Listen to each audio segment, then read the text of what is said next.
From the southeastern corner of western North Carolina, this is Folklore.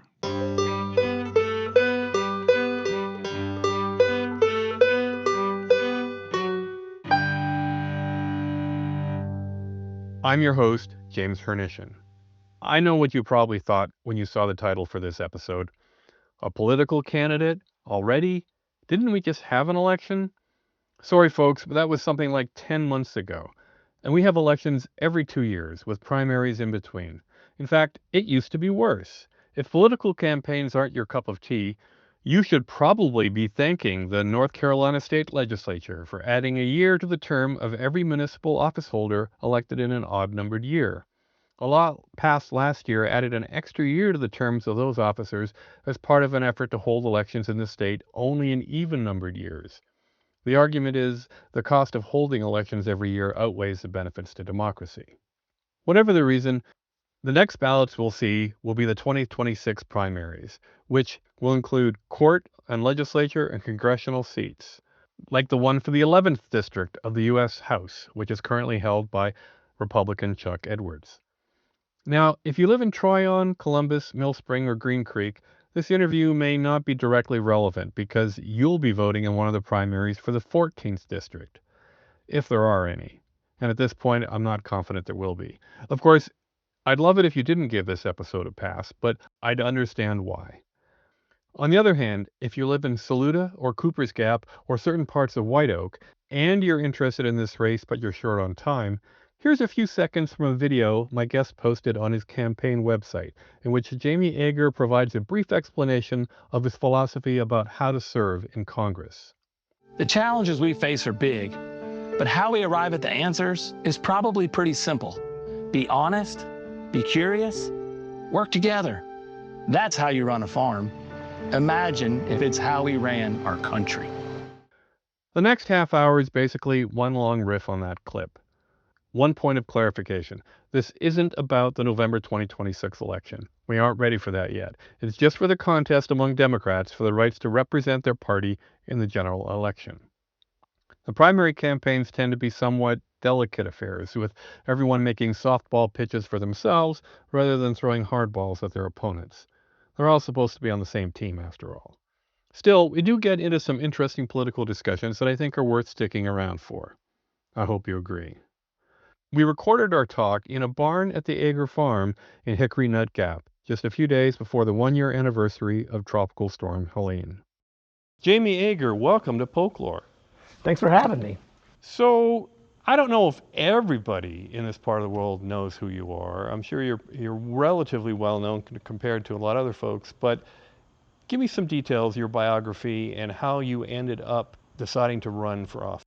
Sure. Yeah. Thanks for the opportunity. So I'm Jamie Ager. My wife Amy and I started this business, Hickory Nut Gap. I'm a fourth generation farmer here at Hickory Nut Gap. My great grandparents moved to the farm in 1916, and so our family's been here for over 100 years. Some history is that my great grandparents moved here, and my great-grandfather was a minister, and he recognized that Western North Carolina was, in 1916, when they first moved here, was still in sort of the economic doldrums of the post-Civil War South. And so he started a farmers co-op, and that co-op was named the Farmers Federation, and the Farmers Federation had feed and seeds and educational stuff all over Western North Carolina. So my family's been involved in agriculture for a long time, over 100 years. Here at the farm in Fairview, we grew tobacco. We had a dairy here for many years. We sold the dairy when I was about 12 years old. I remember it well because it was kind of a big moment in my sort of childhood memories.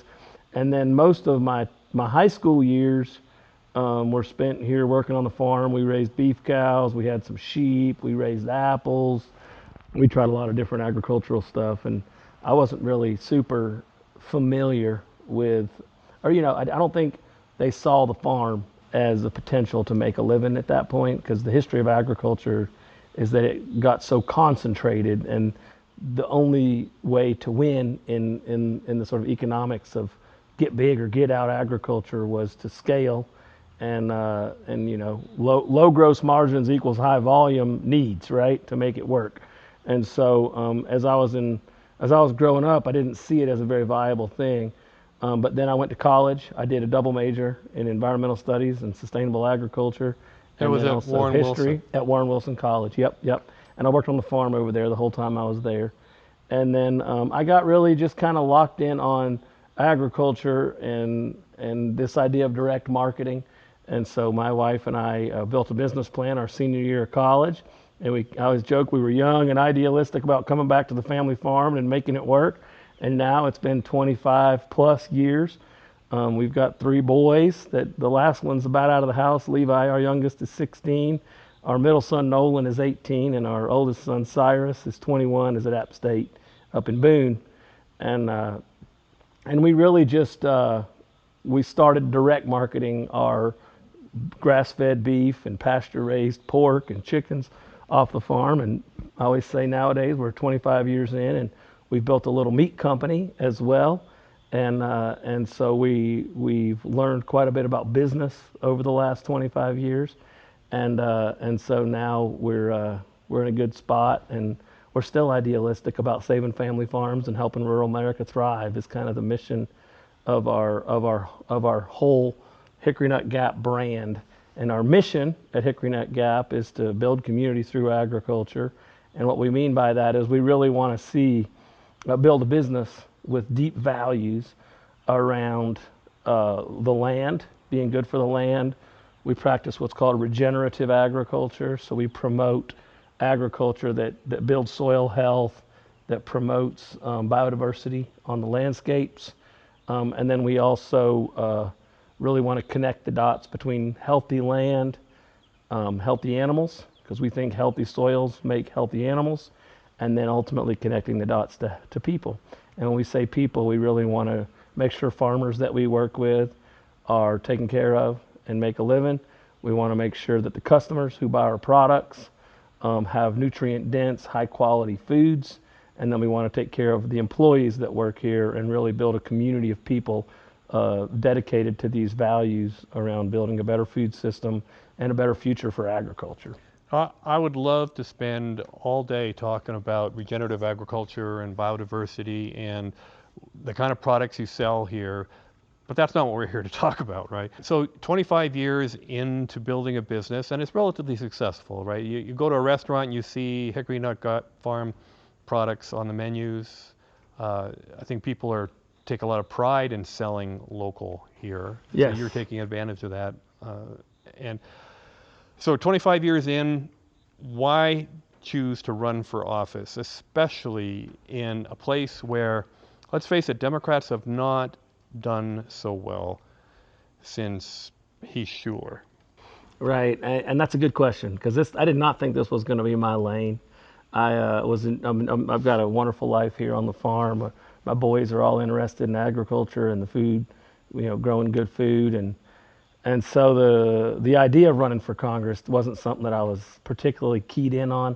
I'm not like a political person who's focused on building a political career by any means.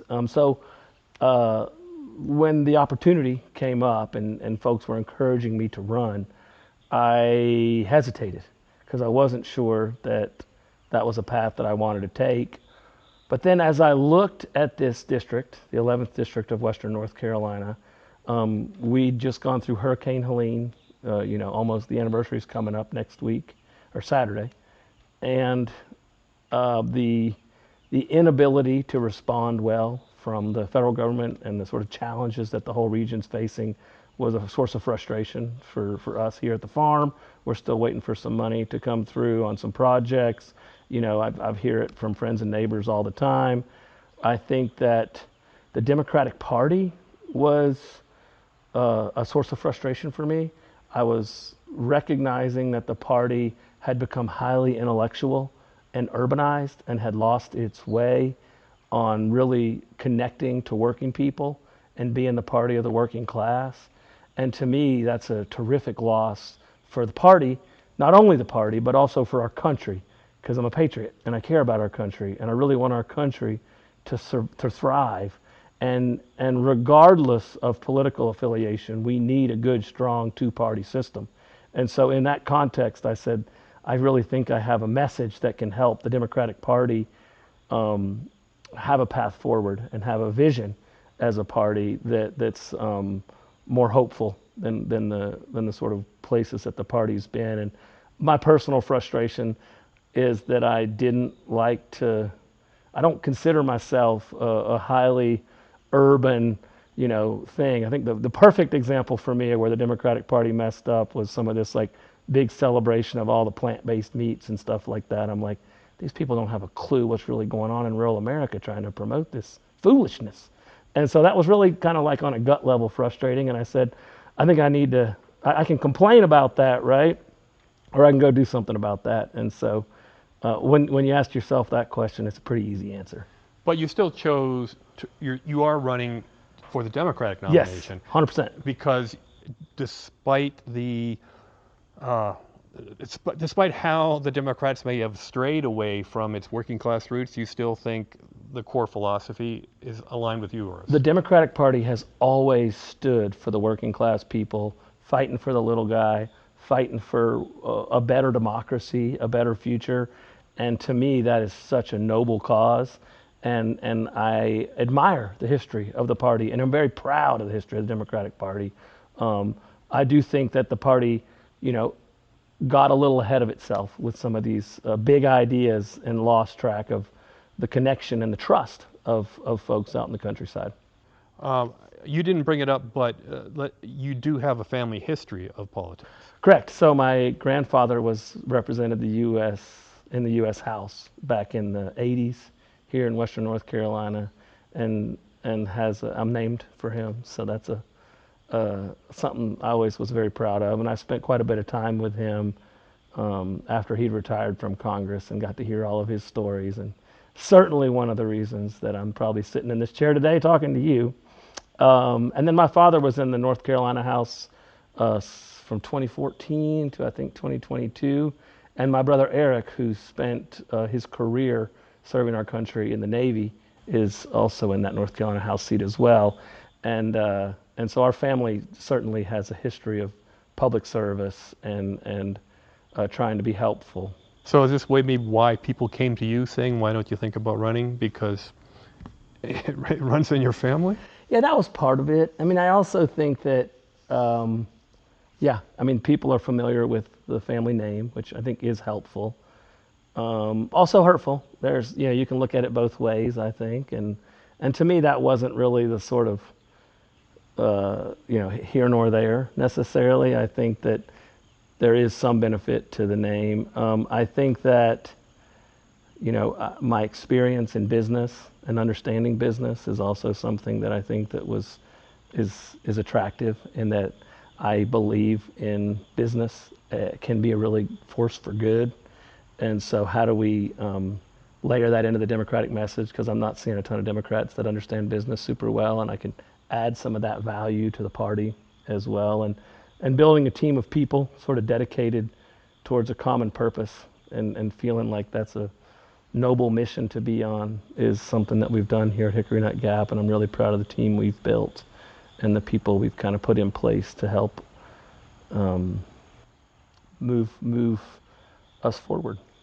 So what is your message when you, assuming you will come to Polk County and hold a few meetings with folks, what are you telling people in this district that you can do that our current Congressman Chuck Edwards is not doing for us?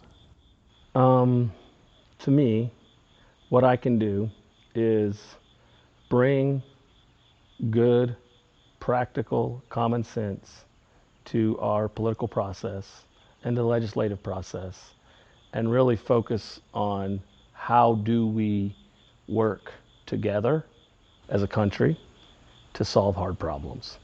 And to me, that's kind of the crux of our business. We've got a lot of people that we work with throughout our company that are on both sides of the aisle.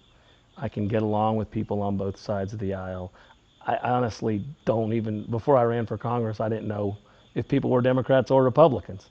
because to me it doesn't matter. We've got hard problems to solve in agriculture, and it takes both sides working together to help do that. And I really think agriculture is an example where you see that. And the food system and agriculture are connected, right? And everybody's got to eat. And so really understanding how can we be collaborative across those areas would be good. I think I have a deep love sort of in my heart for agriculture. And when I look at rural America, I want to be helpful with agriculture and the food system. And then, very practically speaking, I think that the job of the congressman or the congresswoman is to facilitate, you know, how to navigate and cut red tape through the bureaucracy and get money where it needs to go, and being someone who's familiar with what it's like to be working on the ground, doing things on the ground, how to cut as much red tape as we can and get through all that so that we get some dollars in this area to recover from Hurricane Helene. Well, I wanted to ask you about that because Hurricane Helene is probably the thing that made so many people in this part of the world aware of their relationship with the federal government that maybe they hadn't even thought about before. Because for some people, they only really think about the federal government every time they're asked to vote, right? But aftermath of the hurricane, tropical storm technically, but a lot of people interacted with the contractors who FEMA hired, and they called their congressman, or they spent a lot of time online trying to make applications for assistance. And you mentioned it yourself. It was not a great process. It's frustrating. Yeah, I was with some people yesterday over in Swannanoa, and they're still living in travel campers, you know, and the whole process just is riddled with hang-ups and delays and just frustrating things for people that are actually trying to just do the basic things in life, like have a place to put to sleep at night, or how to do basic things. And to me, that's a failure of our current administration. We heard exactly the same complaints a year ago. Sure. With Donald Trump Yeah. and Chuck Edwards holding press conferences complaining about the Biden administration's implementation of FEMA rules. Yeah. And has anything changed? Well, who's in charge has changed, and you can complain, and then you get in charge, and you've got a long time to execute, and you don't seem to be doing much about it. Yeah, that's what's changed.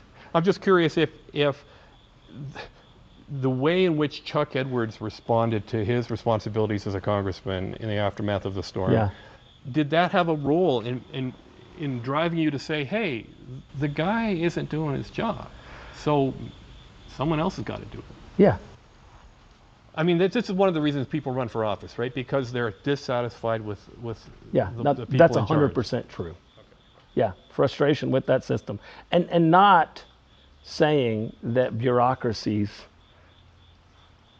pre this administration was terrific, right? We have a job to do in this country, and that's to help create bureaucracies that work for people. And I don't think anybody would disagree with the statement that there's a number of bureaucracies created specifically with the federal government, but everywhere, that we need to learn how to operate these bureaucracies so that they're faster, they're more efficient, they help people on the ground.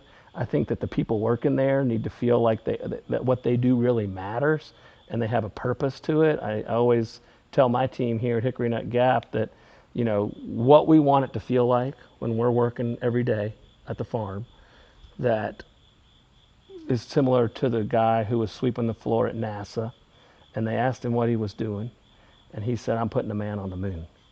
To me, having a purpose to what we do every day is incredibly important. And I see so many examples of employees in different organizations that don't have that feeling. And that is an opportunity that we can help lead better, because leadership matters. And when we have organizations or institutions where the people working there understand the role that this institution plays in the world at how this institution affects people's lives, then they behave differently. And when you behave differently, action happens. And to me, that's a huge opportunity, specifically with our government. I do have something else to say, though, Okay. from your previous question, which is about why I'm running. And I also, see Western North Carolina. We work with a lot of different people here. And I think that in a lot of ways, affordability is a crucial issue for this whole region and for rural America. And affordability touches on so many different facets of how government operates, but healthcare and how do we fix our healthcare system so that more people are covered, so that people aren't afraid to go to the doctor when they're sick because of the insurance issues. I mean, this is America. We can do better than that. There's housing for young people. Childcare is terrifically expensive. We have a ton of places where we can invest in the future of our kids, invest in the young people, and have people feel hopeful and that they can live in Western North Carolina and be able to raise their family and have a good life. And I think that there's people that are frustrated with that right now, and I want to help. Well, that sounds like a Democrat. Yep. And on that note, I want to talk about how you want to distinguish yourself from the other folks who want this nomination. Sure. You might have been running against Mo Davis, who ran unsuccessfully against Madison Cawthorn a few years ago, but he dropped out, and it wasn't a particularly pleasant situation. I don't want to dwell on it because it's really kind of Sure. neither here nor there. But knowing that Mo Davis had a ornery personality, he was setting himself up as a fighter. He basically uses rather colorful language a lot of the time. Yeah. On his social media posts. He developed a following, and he was raising considerable amounts of money before he decided to drop out. How do you plan to appeal to folks who would have been more inclined to support Mo Davis? I think that this appeal that he and I share, which is an appeal to the working class of the country. And a certain dissatisfaction with the way the Democratic Party is operating. Right. Some level of dissatisfaction with the current sort of national party type thing. To me, I share that sentiment that we need to refocus the party on the working class and make sure it's actually doing the work that it requires to earn the trust of the working class people in general. I think that what was the other part of that question? Well, that was it. I mean, basically, you're saying you share some of Mo's. Yeah. Oh, the fighting side. Yeah. I'm not as feisty as probably your example points out. I am a collaboration. I'm a collaborator, generally speaking. I like to collaborate. I think that, it's hard to earn the trust and the vote of someone you're arguing with currently. And so I'm not an arguer necessarily. I'm more of a fighter for broad causes that are winnable. And to me, these issues around Hurricane Helene, around affordability, around this, are very common sense issues that appeal to a broad swath of the electorate and of the people of this area. And to me, that's how we're going to win this race, is by doing that. And so I am by nature someone who wants to collaborate first, who wants to find common ground, who wants to find ways what we can make improvements over time and not be a hyper-partisan political animal. Because to me, that's not how you solve hard problems. That's how maybe you win elections like that. I don't know. I want to challenge that belief, because people ask me this too, like, well, once you get to Washington, all these, the caucuses are so hard and you just have to stay with your caucus and all this stuff, and everything's so political up there. And I'm like, well, it hasn't always been like that, right? And the answer is like sort of no. I mean, some parts of it have been, yeah.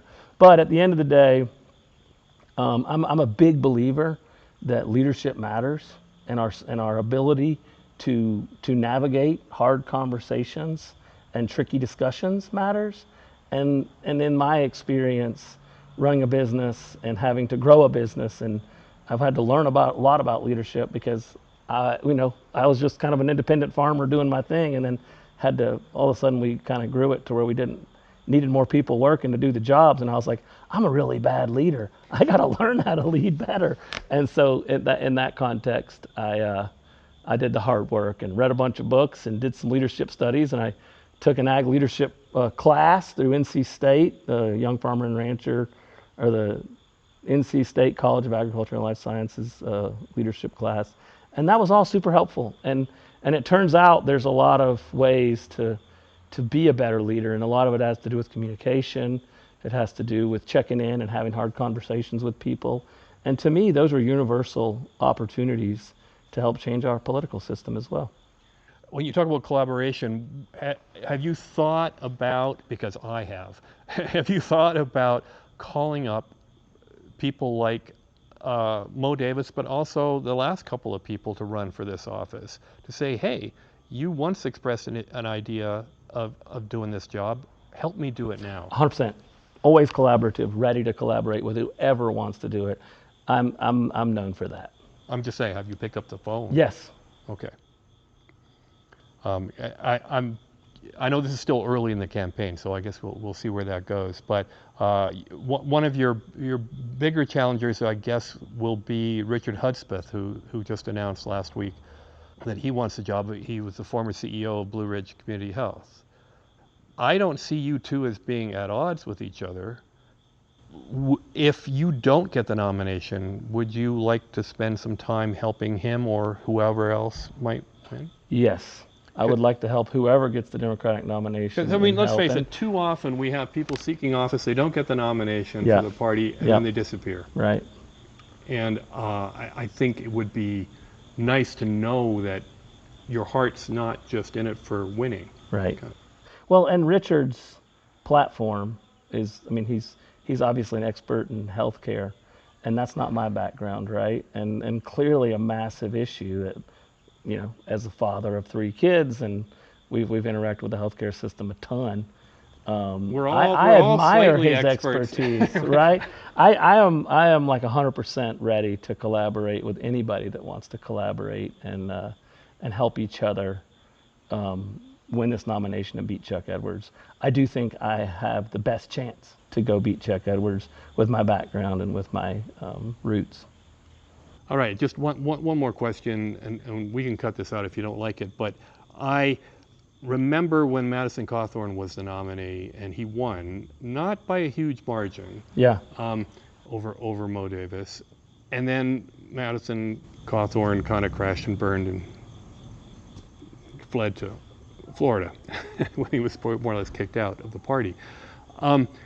But the fact that this district, it was slightly different borders back then, but this district voted for someone as inexperienced and as immature, really, as Madison Cawthorn, does that give you any pause in thinking, I can appeal to reasonable people, how do I appeal to those who like Madison Cawthorn? Because you're going to have to get some of those votes, right? Oh, you mean people that supported Madison Cawthorn? Yeah. You're going to need some of their votes. Oh, yeah, for sure. And I think that those people are, I think, Madison Cawthorn, when he first ran, was a young, idealistic politician. And that was attractive to some people. I think, I mean, the ability to connect to Republican folks that vote Republican is something that I have been doing for 25 years and don't have too much trouble earning their support and their trust. And not all of them, but a large number of them. And I think there's a lot more in common than people are giving credit to right now. All right, well, why don't we wrap up there, because that's something no one's going to disagree with. So thanks very much. Good luck, and maybe we'll be talking again. Sounds good. Thank you. I think that gives you a fairly good idea of the kind of politician Jamie Ager wants to be. Unless something like another tropical storm or wildfire intervenes, the next episode will feature the other big name in this primary, Richard Hudspeth, who just retired as a CEO of Blue Ridge Health. There are a couple of other declared candidates, and I've reached out to them, but I haven't received any replies yet, and at this late date, it's beginning to look like it will be a 2-person race. Remember, you don't have to be a registered Democrat to vote in the primary. Independents can choose a Democratic Party ballot. That means giving up the chance to have a say in the Republican primary, of course, but I think it's safe to assume that when it comes to the NC 11 slot, Chuck Edwards will not be facing any serious challengers from within his party. If you've got any suggestions for guests or topics, especially non-political ones, send them to jamesh@polklore.com. Thanks for listening.